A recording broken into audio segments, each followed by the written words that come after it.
TRS అధ్యక్షురాలు కల్వకుంట్ల కవిత ఆధ్వర్యంలో July 2న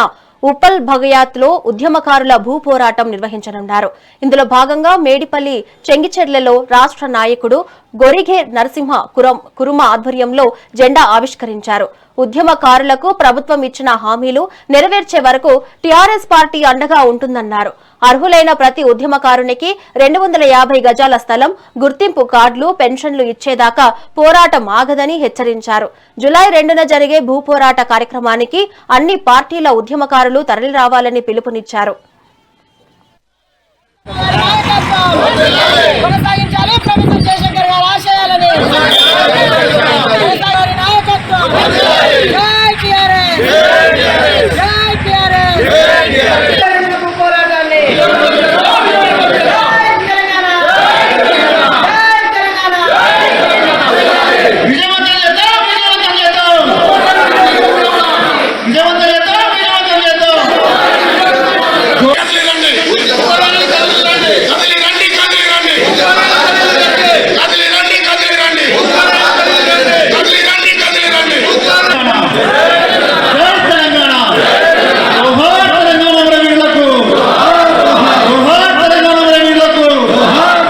ఉద్యమకారుల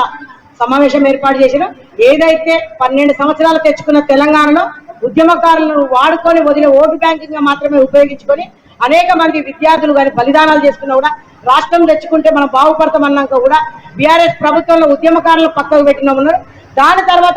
మన రేవంత్ రెడ్డి ప్రభుత్వం అన్న వాళ్ళకి ఇస్తా అని చెప్పి 250 గజాల జాగా ఇస్తా, పెన్షన్ ఇస్తా, ఉద్యమకారులకు గౌరవం ఇస్తామని చెప్పి కూడా గద్దెనెక్కి ఓట్లు ఆడుకొని గద్దెనెక్కిన రేవంత్ రెడ్డి గవర్నర్ కూడా దాదాపు 3 సంవత్సరాలు గడుస్తున్నా కూడా ఉద్యమకారులకు ఇచ్చిన హామీలు నిలుపుకోగా ఏ ఒక్కటి కూడా అమలు చేయక ఓ కేకే కమిటీ వేసి వాళ్ళు ఏంటంటే ఏ అధికారం ఉంటే ఆ అధికారంలోకి వచ్చే మార్చే వాళ్ళకు ఇవి ఇస్తే ఉద్యమకారులను గుర్తించేది ఎవరు? రాష్ట్రం కోసం పోరాడితే కేసీఆర్ గుర్తించకపోయి, ఇటు రేవంత్ రెడ్డి గుర్తించకపోయి, కన్న బిడ్డనే బయటికి పంపించి కుట్రలు చేసి బయటికి పంపించిన బీఆర్ఎస్ ప్రభుత్వం నుంచి ఒక ఆడబిడ్డ ఉద్యమం చేసి కడుపులో బిడ్డను పెట్టుకొని తెలంగాణ ఉద్యమం కోసం నడుం బిగించి కష్టాలు 12 సంవత్సరాలు పోరాటం చేస్తే ఇలా ఆమెకి మిగిలిందండి ఉద్యమకారులుగా కన్న బిడ్డను సైతం కూడా పక్కకు పెట్టిన పార్టీ బీఆర్ఎస్ పార్టీ ప్రభుత్వం. అది ఆమెకే నిలదొక్కునేందుకు నా బిడ్డలు నేను ఏదైతే తెలంగాణ కోసం మేము ఏదో తెలంగాణ వాదాన్ని అస్తిత్వాన్ని ఎత్తికెత్తుకున్నామో, టీఆర్ఎస్ అంటే తెలంగాణ రక్షణ సమితి రాష్ట్ర సమితి అని పెట్టుకొని తెలంగాణ అస్తిత్వాన్ని తీసుకొని బీఆర్ఎస్ గా మార్చుకున్నప్పుడే వాళ్ళ అస్తిత్వం కాదు, తెలంగాణ ఉద్యమకారులు కూడా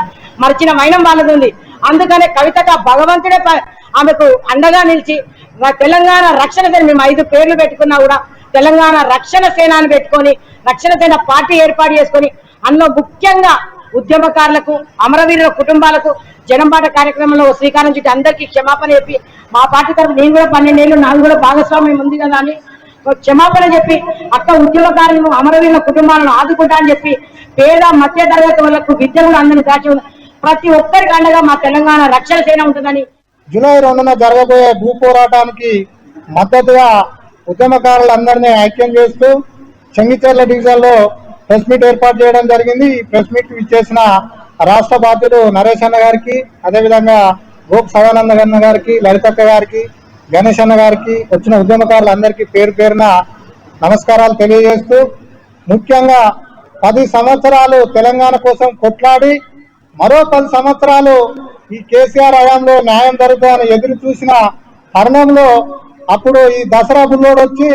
అన్ని రకాల వర్గాలకు మోసం చేసినట్టు మహిళలకు 2500 పింఛన్ అన్నాడు, రైతులకు రైతు భరోసా ఇస్తానన్నాడు, వివిధ కులవృత్తుల వాళ్లకు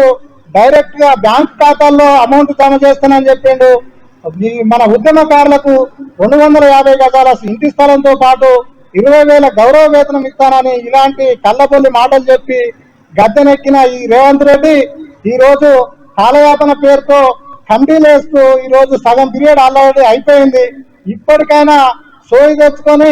మిగతా వారిని మోసం చేసింది ఒక ఎత్తు, రైతులు మహిళలు ఏకమై కొట్లాడలేదు కావచ్చు, కానీ ఉద్యమకారులు అంటేనే కొట్లాడే వాళ్ళు, ఉద్యమకారులతోనే తన మీద వ్యతిరేకత స్టార్ట్ అవుతుంది. ఈ రోజు